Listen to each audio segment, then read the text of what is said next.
ನೀವ್ ಹಿಂಗೆ ಪದಗಳನ್ನ ಬಳಕೆ ಮಾಡಿ ನಾನು ಅಬ್ಜೆಕ್ಟ್ ಮಾಡ್ಲಿಲ್ಲ ಅಂದ್ರೆ ಅದಕ್ಕೆ ಹೊಸದೊಂದು ವಿಡಿಯೋ ಬರುತ್ತೆ ಗೆಳೆಯರವ್ರೆ. ಹಿಂಗೆಲ್ಲಾ ಮಾತನಾಡ್ಲಿಕ್ಕೆ ಅವಕಾಶ ಮಾಡ್ಕೊಟ್ಟ ಈ ಹೆಣ್ಣು ಮಗಳ ಮೇಲೂ ಕೂಡ ಆ ಹೆಣ್ಣು ಮಗಳಿಗೆ ಆದಂಗೆ ಆಗ್ಬೇಕು ಅಂತ ವಿಡಿಯೋ ಮಾಡ್ತಾರೆ. ಬಟ್ ಸತ್ಯ ಮಾತನಾಡ್ಲಿಕ್ಕೆ ಅವ್ರಿಗೂ ಅವಕಾಶ ಇದೆ, ನಿಮ್ಗೂ ಅವಕಾಶ ಇದೆ, ಮುಂದುವರೆಸಿ. ನಾನು ಹೇಳ್ತಾ ಇರುವಂತದ್ದು ಒಂದು ಸುಳ್ಳು ಮಿಸ್ಟೇಕ್ ಆಗಿ ಹೇಳ್ಬಿಟ್ಟ ಅಂತ ಇಟ್ಕೊಳ್ಳೋಣ. 1000 ಸುಳ್ಳು ಮೇಡಮ್. ಕೊಂದವ್ರು ಯಾರು ಅಂತೇಳಿ ಧರ್ಮಸ್ಥಳಕ್ಕೆ ಹೋಗಿ ಇವರು ಡಾನ್ಸ್ ಮಾಡ್ತಾ ಇದಾರಲ್ಲ, ಅಲ್ಲಿ ಹೇಳುವ ಎಲ್ಲರೂ ಕೂಡ ಸುಳ್ಳುಗಾರರೇ, ಸುಳ್ಳು ಬುರುಕರೇ, ಈ ಷಡ್ಯಂತ್ರದ ಪಾಲುದಾರರೇ. ಅವರ ಮುಖ ಕಾಣಿಸದೇ ಇರಬಹುದು, 100ಕ್ಕೆ 100 ಅವರೆಲ್ಲರೂ ಕೂಡ ಇದ್ದಾರೆ. ಹಿಂದೆ ಸೋಮನಾಥ್ ನಾಯ್ಕ ಇದ್ದಾರಲ್ಲಿ ಮೊನ್ನೆ ಫೋಟೋ, ಅವರೆಲ್ಲ ಇದ್ದಾರೆ. ಇವರೆಲ್ಲ ಇದರ ಹಿಂದೆ ಮುಖ್ಯಮಂತ್ರಿಯವರ ಖಾಸಗಿ ಕೋಣೆಯಲ್ಲಿ ಕುಳಿತು ಚರ್ಚೆ ಮಾಡುವವರು ಇದರಲ್ಲಿದ್ದಾರೆ. ಒಂದು ಆಡಿಯೋ ವೈರಲ್ ಆಗಿದೆ, ನಮಗೆ ಮುಖ್ಯಮಂತ್ರಿಗಳ ಜೊತೆ ಡೈರೆಕ್ಟ್ ಕನೆಕ್ಷನ್ ಇದೆ ಅಂತೇಳಿ ಸಿದ್ದರಾಮಯ್ಯ ಅವರು ಇದ್ರ ಬಗ್ಗೆ ಸ್ಪಷ್ಟೀಕರಣವನ್ನು ಕೊಡಬೇಕು ಯಾರು ಅಂತೇಳಿ. ಅಂದರೆ ರಾಧಿಕಾ ಕಾಸರಗೋಡು ಯಾವುದೋ ಒಂದು ಹೆಣ್ಮಗಳು ಹೇಳ್ತಾಳೆ, ನಾವು ಸುಮ್ಮನೆ ಇಲ್ಲ, ನಿಮ್ಗೆ ಅಲ್ಲಿ ಕಳಿಸ್ತೀವಿ ಇಲ್ಲಿ ಕಳಿಸ್ತೀವಿ. ನಮ್ಮ ಜೊತೆ ಇರುವವರಿಗೆ ನೇರವಾಗಿ ಮುಖ್ಯಮಂತ್ರಿಗಳ ಜೊತೆ ಸಂಪರ್ಕ ಇದೆ ಅಂತ ಹೇಳ್ತಾರೆ. ಹಾಗಿದ್ರೆ ಯಾರು? What's wrong in it? ಈಗ ನ್ಯಾಯಕ್ಕೋಸ್ಕರ, ಹೆಣ್ಣು ಮಕ್ಕಳಿಗೆ ನ್ಯಾಯ ಕೊಡಿಸೋಕೋಸ್ಕರ ಮುಖ್ಯಮಂತ್ರಿನೂ ಸಂಪರ್ಕ ಮಾಡಬಹುದು, ಪ್ರಧಾನಮಂತ್ರಿನೂ ಸಂಪರ್ಕ ಮಾಡಬಹುದು. ಸಾಂವಿಧಾನಿಕವಾದಂತಹ ಹುದ್ದೆಯಲ್ಲಿರುವಂತ ನಾಗರತ್ನ ಚೌಧರಿ ಅವರು ರಾಜಕಾರಣಿಯ ಹಾಗೆ ಮಾತಾಡಬಾರದು, ವರ್ತಿಸಬಾರದು. ಬಹಳ ಗಂಭೀರವಾಗಿ ಇದ್ರ ಬಗ್ಗೆ ಸ್ಟೇಟ್ಮೆಂಟ್ ಕೊಡಬೇಕು. ಅವರು ಎಲ್ಲರಿಗೂ ಆ ವ್ಯವಸ್ಥೆಗೆ ಅವರು ಕೇಂದ್ರ ಬಿಂದು ಆಗಿದ್ದಾಗ ಎಲ್ಲರಿಗೂ ಉತ್ತರದಾಯಿಗಳು. ಒಂದು ಪಾರ್ಟಿ ಅಜೆಂಡದ ರೀತಿ ಕೆಲಸ ಮಾಡ್ತಾ ಇದ್ರಲ್ಲಿ ಎಷ್ಟು ಮಟ್ಟಿಗೆ ಸರಿ ಇದು? ಇದನ್ನೆಲ್ಲ ಪ್ರಶ್ನೆ ಮಾಡ್ಬೇಕಲ್ವಾ? ಸರಿ, ನಾಗಲಕ್ಷ್ಮಿ ಚೌಧರಿ ಅವ್ರ ಬಗ್ಗೆನೇ ಇನ್ನೊಂದ್ 2-3 ಪ್ರಶ್ನೆ ಇದೆ. ಅದಕ್ಕೆ ಹೋಗೋಕ್ ಮುಂಚೆ ಸುರ್ಭಿ ಅವರೇ, ಈ ಫ್ರೀಡಂ ಪಾರ್ಕ್ ನಲ್ಲಿ ಕಳೆದ 1-2 ತಿಂಗಳ ಹಿಂದೆ ಒಂದು ಸಮಾವೇಶ ಮಾಡ್ತಾರೆ. ಅಲ್ಲಿ ಧರ್ಮಸ್ಥಳ ಕ್ಷೇತ್ರ, ಇಲ್ಲಿ ನಮ್ಮ ಆಡಿಯನ್ಸ್ ನಲ್ಲಿ ಕೂತಿರೋರು ಒಬ್ರು ಹೇಳ್ತಿದ್ರು, ಆ ಕ್ಷೇತ್ರದ ಬಗ್ಗೆ ಯಾರು ಮಾತನಾಡ್ತಾ ಇಲ್ಲ, ಆ ಕ್ಷೇತ್ರದ ಬಗ್ಗೆ ತುಂಬಾ ನಮ್ಗೆಲ್ಲರಿಗೂ ಕೂಡ ಗೌರವ ಇದೆ, ಹೋರಾಟಗಾರರಿಗೂ ಗೌರವ ಇದೆ ಅಂತ ಹೇಳಿ. ಆದ್ರೆ ಫ್ರೀಡಂ ಪಾರ್ಕ್ ನಲ್ಲಿ ನಡೆದ ಕಾರ್ಯಕ್ರಮದಲ್ಲಿ ಏನ್ ಹೇಳ್ತಾರೆ, ಆ ಧರ್ಮಸ್ಥಳ ಕ್ಷೇತ್ರದಲ್ಲಿ ಇರುವವರೆಲ್ಲರೂ ಕೂಡ ಮನುವಾದಿಗಳು, ಅಲ್ಲಿದ್ದು ಬೇರೆ ಯಾವುದೋ ಮಂದಿರ, ಅದನ್ನ ಕೆಡವಿ ಇವ್ರು ಕಟ್ಟಿರೋ ದೇವಸ್ಥಾನ, ಹಾಗೆ ಅವರ ಬಳಿಯಲ್ಲಿ ಕೋಟ್ಯಾಂತರ ರೂಪಾಯಿ ಬೆಲೆ ಬಾಳುವಂತಹ ಸಂಪತ್ತಿದೆ, ನಾವು 2,000 ಕೋಟಿನೋ 2 ಲಕ್ಷ ಕೋಟಿನೋ ಆ ಆದಾಯ, ಅದ್ರ ಬಗ್ಗೆ ನಾವು ಟಾರ್ಗೆಟ್ ಮಾಡಬೇಕು.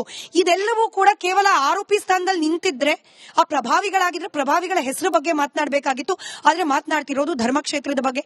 ನಿನ್ನೆ ನಡೆದ ಕಾರ್ಯಕ್ರಮ, ಈ ಕೊಂದವರು ಯಾರು ಅನ್ನೋ ಕಾರ್ಯಕ್ರಮ, ಅದ್ರಲ್ಲೊಬ್ರು ಹಿರಿಯ ಮಹಿಳೆ ನಿಂತ್ಬಿಟ್ಟು ಮಾತನಾಡ್ತಾರೆ, ನಾವು ಚಿಕ್ಕವರು ಇರಬೇಕಾದ್ರೆ ಧರ್ಮಕ್ಷೇತ್ರಗಳಿಗೆ, ತೀರ್ಥಕ್ಷೇತ್ರಗಳಿಗೆ ಮನೆ ಹೆಣ್ಮಕ್ಳನ್ನ ಕರ್ಕೊಂಡು ಹೋಗ್ತಿರ್ಲಿಲ್ಲ. ಯಾಕೆ ಅಂತ ನಮಗ್ ಅವಾಗ ಗೊತ್ತಾಗ್ತಿರ್ಲಿಲ್ಲ, ಆದ್ರೆ ಇವಾಗ ಗೊತ್ತಾಗ್ತಿದೆ ಯಾಕೆ ಕರ್ಕೊಂಡು ಹೋಗ್ತಿರ್ಲಿಲ್ಲ. ಅಲ್ಲಿಗೆ ಹೆಣ್ಮಕ್ಳನ್ನ ಕರ್ಕೊಂಡು ಹೋದ್ರೆ ಅಲ್ಲೇ ಬಿಟ್ಟು ಬರೋ ಪರಿಸ್ಥಿತಿ ಇರ್ತಿತ್ತು. ಹಾಗೆ ಅಂದ್ರೆ ಹೀಗೆ ಮಾತನಾಡುವ ಮೂಲಕ ಹಿಂದೂಗಳ ಧಾರ್ಮಿಕ ಶ್ರದ್ಧಾ ಕೇಂದ್ರಗಳನ್ನ ರೇಪ್ ನಡೆಯುವ ಸ್ಥಳ, ಹೆಣ್ಣು ಮಕ್ಕಳ ಮೇಲೆ ದೌರ್ಜನ್ಯ ನಡೆಯುವ ಸ್ಥಳ, ಹೀಗೆ ವ್ಯವಸ್ಥಿತವಾಗಿ ಬಿಂಬಿಸೋ ಪ್ರಯತ್ನ ಆಗ್ತಿದೆ ಅಂತ ಹೇಳಿ ಯಾಕೆ ಮಾತನಾಡಬಾರ್ದು? ಸ್ಮಿತಾ ಅವರೇ, ಈ ವಿಷಯವನ್ನ ಮಾತಾಡಬೇಕಾದಾಗ ಒಂದು ಜ್ಞಾಪಕ ಇಟ್ಕೊಳ್ಬೇಕು. ಮಹಿಳೆಯರ ಸಬಲೀಕರಣ, ಮಹಿಳೆಯರ ಬಗ್ಗೆ ಮಾತುಕತೆ ನಡೆದಾಗ ನಮ್ಮನ್ನ ಬಳಸ್ತಾ ಇದಾರೆ ಅಷ್ಟೇ. ನಮ್ಮನ್ನ ಮನಸ್ಸು ಕೆಡಿಸಿ ನಮ್ಮನ್ನ ಬಳಸ್ಕೊಳ್ತಾ ಇದ್ದಾರೆ. ಇದನ್ನ ನಾನು ಹೇಳ್ತಾ ಇಲ್ಲ, ನೀವ್ ಹೇಳ್ತಾ ಇಲ್ಲ, ವೇದಿಕೆ ಮೇಲೆ ಅವರೇ ಬಂದು ಹೇಳ್ತಾ ಇದ್ದಾರೆ. ಅಂದ್ರೆ ನಮ್ಮ ರಾಜಕೀಯ ಒಂದು ಲಾಭಕ್ಕೋಸ್ಕರ ಮಹಿಳೆಯರ ದೌರ್ಜನ್ಯ ವಿಷಯವನ್ನು ತೆಗಿತಾ ಇದೀವಿ ನಾವು ಅಂತ ಅವರೇ ಒಪ್ಪುತ್ತಾ ಇದಾರಲ್ಲ. ಚಿನ್ನಯ್ಯ ಅವ್ರನ್ನ ನೀವು ಕರ್ಕೊಂಡು ಹೋಗಿ ಎಲ್ಲಾ ಕಡೆ, ಡೆಲ್ಲಿಲಿ ಇರ್ಬೋದು, ತಮಿಳ್ನಾಡಲ್ಲಿ ಇರ್ಬೋದು, ಆ ನಂತರ ಇರೋ ಎಲ್ಲೆಲ್ಲಿ ಡಿಗ್ ಮಾಡಿದ್ರು ಎಲ್ಲಾ ಕಡೆ ಕರ್ಕೊಂಡು ಹೋದ್ರಲ್ಲ, ಅವರ ಹೆಂಡತಿ, ಅವ್ರ ಮಕ್ಕಳು ನಿಮಗೆ ಮಹಿಳೆಯರ ತರ ಅನ್ನಿಸ್ಲಿಲ್ಲ? ಅವ್ರಿಗೆ ನಿಮಗ್ ಬೇಸರ ಆಗ್ಲಿಲ್ವಾ? ಅವ್ರು ಕೂತಿದಾರಲ್ಲ, ಇವಾಗ ದುಡ್ಡಿಲ್ಲ, ಏನು ಇಲ್ಲ, ಸಮಸ್ಯೆಯಲ್ಲಿ ಕೂತಿದಾರಲ್ಲ, ಅವ್ರ ಬಗ್ಗೆ ನಿಮ್ಗೇನು ಕಾಳಜಿ ಇಲ್ವಾ? ಅಥವಾ ಬರೀ ಈ ಒಂದು ಕ್ಷೇತ್ರದಲ್ಲಿ ಮಾತ್ರ ನಡೆದಿದೆ ಮಹಿಳೆಯರ ವಿರುದ್ಧ ದೌರ್ಜನ್ಯ ಅಂತ ಹೇಳ್ತಾ ಇರುವಂತಹ ಒಂದು ಭ್ರಮೆಯನ್ನು ಸೃಷ್ಟಿಸುತ್ತಿರುವ ಈ ಒಂದು ಗ್ಯಾಂಗ್ಗೆ ಬೇರೆ ಯಾವ ಮಹಿಳೆಯರ ಹಿಂಸೆನೂ ಕಾಣಿಸ್ತಿಲ್ವಾ? ಈ ಒಂದು ಪ್ರಶ್ನೆ ಪ್ರತಿ ಸರಿನೂ ಬರುತ್ತೆ. ಇಲ್ಲಿ ಮಾತ್ರ ಅಲ್ಲ, ಈ ವೇದಿಕೆಯಲ್ಲಿ ಮಾತ್ರ ಅಲ್ಲ, ಎಲ್ಲಾ ಕಡೆ ಈ ವಿಷಯವನ್ನ ಮಾತಾಡಿದಾಗ ಆ ಒಂದು ಹೆಣ್ಣುಮಗಳು ಸೌಜನ್ಯ ಬಗ್ಗೆ ತೆಗಿತಾರೆ. ಅವಳಿಲ್ಲ ಇವತ್ತು, ಅವಳ ಕಥೆಯನ್ನ ಹೇಳ್ಕೊಡೋದಕ್ಕೆ ಅವರ ಮನೆಯವ್ರಿಗೂ ಒಂದು ಸಾಕಾಗಿರುವಂತಹ ಪರಿಸ್ಥಿತಿಲಿದ್ದಾರೆ. ನಾವು ಒಂದು ರಾಜಕೀಯ ಪಕ್ಷವಾಗಿ, ಪ್ರತಿಪಕ್ಷವಾಗಿ ಸೌಜನ್ಯ ಮನೆಗೆ ಹೋಗಿ ನಾವು ನಮ್ಮ ಕರ್ತವ್ಯನ ಮಾಡಿ ನಿಮಗೇನು ಸಹಾಯ ಬೇಕೋ ನಾವು ಮಾಡೋದಕ್ಕೆ ರೆಡಿ ಇದೀವಿ ಅಂತ. ಆದ್ರೆ ಇಲ್ಲಿ ತಪ್ಪು ಎಲ್ಲ ಆಗ್ತಿರೋದು, ಸೌಜನ್ಯ ಬಗ್ಗೆ ಮಾತಾಡ್ಲಿಲ್ಲ ಅಂದ್ರೆ ಧರ್ಮಸ್ಥಳದಲ್ಲಿ ನಡೀತಿರುವಂತಹ ಈ ಷಡ್ಯಂತ್ರ ಬಗ್ಗೆ ನಿಮಗೆ 100% ಅದಕ್ಕೆ ಲಿಂಕ್ ಇದೆಯಾ? ಸೌಜನ್ಯ ಕೇಸಿನಲ್ಲಿ ನಡೆದಿರೋದೇನು ವಸಂತಣ್ಣ ಇನ್ನೂ ಡೀಟೇಲ್ ಆಗಿ ಹೇಳಕ್ ಸಾಧ್ಯ ಇದೆ. ಅಲ್ಲಿ ನಡೆದಿರೋದೇನು, ಮುಂದಿನ ಆಪ್ಷನ್ಸ್ ಇರೋದೇನು ಲೀಗಲ್ ಆಗಿ, ಅದನ್ನ ತಗೊಳ್ಬೇಕಾಗಿರೋಂಥವ್ರು ಯಾರು? ನೀವು ಒಂದು ನಮಗ್ ಬೇಸರ ಆಗ್ಬೇಕಾಗಿರೋಂಥದ್ದು ಇದು. ನಾನು ಹೀಗೇನೆ ಹೇಳ್ಕೊಂಡು ಹೋದ್ರೆ ಇನ್ನೊಂದು ವಿಷಯ ಮಾತಾಡ್ಬೇಕಾದಾಗ ಇಲ್ಲಿ ಬೆಂಗಳೂರು ನಡೆದ ಮಂಜುಳಾ ಶೆಟ್ಟಿ ಅವ್ರ ಕೇಸ್ ಬಗ್ಗೆ ಮಾತಾಡ್ಲಾ, ನೀವ್ ಯಾಕೆ ಅವ್ರ ಬಗ್ಗೆ ಮಾತಾಡ್ತಿಲ್ಲ? ಅದು ಕೋಲ್ಡ್ ಕೇಸೇ ಆಗಿದ್ದು. ಆರೋಪಿಗಳು ಸಿಕ್ಲಿಲ್ಲ. ಅಥವಾ ಬಹಳಷ್ಟು ಈ ತರ ಕೇಸಸ್ ಇದೆ. ಒಂದು ಕ್ರೈಮ್ ಸೀರೀಸ್ ಮಾಡಿದ್ದಾರೆ ಕೋಲ್ಡ್ ಕೇಸಸ್ ಬಗ್ಗೆ. ಒಬ್ಬ ಹೆಣ್ಣ ಮಗಳಲ್ಲಿ ನಡೆದಿರುವಂತಹ ಈ ಘಟನೆಯ ತಗೊಂಡು ನೀವ್ ಏನ್ ಹೇಳಕ್ ಪ್ರಯತ್ನ ಪಡ್ತಾ ಇದ್ದೀರಾ? ಅವಳಿಗೆ ನ್ಯಾಯ ಹಿಂಗ್ ಮಾತಾಡ್ತಾ ಹೆಣ್ಮಕ್ಳು ಆತ್ಮಕ್ ಶಾಂತಿ ಸಿಗ್ತಾ ಅದೇ ಪ್ರಶ್ನೆನ ಇವ್ರು ಕೇಳಿದ್ದೆ ಪ್ರಶ್ನೆ. ಒಂದೇನು ಆ ಪ್ರಶ್ನೆಗೆ ಉತ್ತರ ಕೊಡ್ತೀನಿ. ದಯವಿಟ್ಟು ನನ್ನ ಬಹಳ ಒಂದು ಹೃದಯಪೂರ್ವಕವಾದಂತ ಮನವಿ, ದಯವಿಟ್ಟು ಸೌಜನ್ಯ ಹೆಸರನ್ನ ಬಳಕೆ ಮಾಡಿಕೊಂಡು ತಪ್ಪ ರಾಜಕೀಯ ಮಾಡೋದಕ್ಕೆ ಪ್ರಯತ್ನ ಪಡಬೇಡಿ. ಒಂದು ರಾಜ್ಯವಾಗಿ ನಾವು ಕಂಡಿರುವಂತದ್ದು ತುಂಬಾ ಜಾಸ್ತಿ ಆಗಿದೆ ಈ 6 ತಿಂಗಳಿನಲ್ಲಿ. ಯಾಕೆಂದ್ರೆ ನಾಳೆ ಏನಾಗತ್ತೆ ಅಂದ್ರೆ ನಿಜವಾದ ಒಂದಿಷ್ಟು ಕಾರಣಾಂತರಗಳಿಂದ ಒಂದು ಯಾವ್ದಾದ್ರು ಕೇಸ್ ಅಕ್ವಿಟ್ ಆಗ್ಲಿಲ್ಲ ಅಂದ್ರೆ ಮಹಿಳೆಯರಿಗೆ ಹೆದರಿಕೆ ಶುರುವಾಗತ್ತೆ. ಯೋಚನೆ ಮಾಡಿ, ತಾಯಿ ಅಂದ್ರೆ ಯೋಚನೆ ಮಾಡಿ. ಸರಿ, ಇವ್ರದೇ ಪ್ರಶ್ನೆಗೆ ವಸಂತ್ ಗಿಳಿಯಾರ್ ಅವರೇ, ಕೊಂದವ್ರು ಯಾರು ಅಂತ ಹೇಳಿ ಪ್ರಶ್ನೆ ಕೇಳ್ತಾ ಇರೋರು ನಮ್ಮ ಹತ್ರ ಹೊತ್ತುಕೊಂಡು ಹೋದವರನ್ನ ನೋಡ್ದವ್ರು ಇದ್ದಾರೆ ಅಂದವ್ರನ್ನ ಯಾಕೆ ಕೇಳ್ತಿಲ್ಲ ಕೊಂದವ್ರು ಯಾರು ಅಂತ ಹೇಳಿ? ಮೊಬೈಲ್ ನಲ್ಲಿ ಸಾಕ್ಷಿ ಇದೆ, ಆಚೆ ಬಂದು ಬಿಡುತ್ತೆ ಅಂದವ್ರನ್ನ ಯಾಕೆ ಕೇಳ್ತಿಲ್ಲ ಕೊಂದವ್ರು ಯಾರು ಅಂತ ಹೇಳಿ? AI ವಿಡಿಯೋ ಮಾಡ್ಬಿಟ್ಟು ಪುಂಖಾನುಪುಂಖವಾಗಿ ರುದ್ರತಾಂಡವ ಆಗ್ಬೇಕು ಅಂದವ್ರಿಗೆ ಸಾಕ್ಷಿ ಇಲ್ದಲ್ಲ ವಿಡಿಯೋ ಮಾಡ್ಬಿಡ್ತಾರ? ಅವ್ರಿಗೆ ಗೊತ್ತಿರ್ಬೇಕಲ್ಲ ಕೊಂದವ್ರು ಯಾರು, ಅವ್ರನ್ನ ಯಾಕೆ ಕೇಳ್ತಿಲ್ಲ ಅಂತ ಹೇಳಿ. ಈಗ ಪಾಪ ಆ ತಾಯಿಗೆ ಅವ್ರು ಭಾವನಾತ್ಮಕವಾಗಿ ಅಂದ್ಕೊಂಡ್ರು ಸೌಜನ್ಯ ಅಂತೇಳಿ.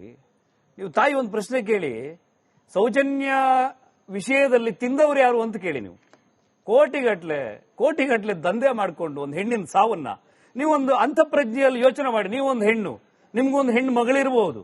ಒಂದು ಹೆಣ್ಣಿನ ಸಾವಿನ ವಿಚಾರ ಇಟ್ಕೊಂಡು 16,000 ಚದರಡಿಯ ಬಂಗಲೆಯನ್ನ ಯಾವುದೇ ಉದ್ಯಮದ ಹಿನ್ನೆಲೆ ಇಲ್ಲದೆ ಕಟ್ಟಿಸಿಕೊಂಡ್ರಲ್ಲ, ತಿಂದವರು ಯಾರು ಅನ್ನೋ ಪ್ರಶ್ನೆ ನಿಮ್ಗೆ ಕೇಳ್ಬೇಕನ್ಸಿಲ್ವಾ? ಸೌಜನ್ಯ ಸಾವಿಗೆ ಸಾಕ್ಷಿಯನ್ನ ಪೊಲೀಸರು 2-3 ತನಿಖೆಯವರು ತಗೊಂಡು ಬಂದು ಕೊಟ್ಟಾಗ ಆ ಸಾಕ್ಷಿಗಳು ಹಾಸ್ಟೆಲ್ ವಿಟ್ನೆಸ್ ಆಗೋ ಹಾಗೆ ಮಾಡಿದವ್ರು ಯಾರು? ಈಗ ಪುನಃ ನೀವು ಚಾಲೆಂಜ್ ಹಾಕಿ, ಸೌಜನ್ಯ ಪ್ರಕರಣ ರೀಟ್ರಯಲ್ ಆಗ್ಲಿ. ಬಹುಶಃ ಭಾರತದಲ್ಲಿ ಇವತ್ತಿನ ತನಕ ಆಗ್ಲಿಲ್ಲ, ಯಾವ ಪ್ರಕರಣವೂ ಕೂಡ ರೀಟ್ರಯಲ್ ಆಗ್ಲಿಲ್ಲ. ರೀಟ್ರಯಲ್ ಆದ್ರೆ ಇವರೆಲ್ಲರೂ ಒಳಗೆ ಹೋಗ್ತಾರೆ. ಯಾರು? ಸೌಜನ್ಯಳ ಕುಟುಂಬದವರು ಸಮೇತ. ಯಾಕೆ ಹೇಳಿ? ಸಾಕ್ಷಿಯನ್ನ ವಂಚಿಸಿದ್ರು ಕೋರ್ಟಿಗೆ.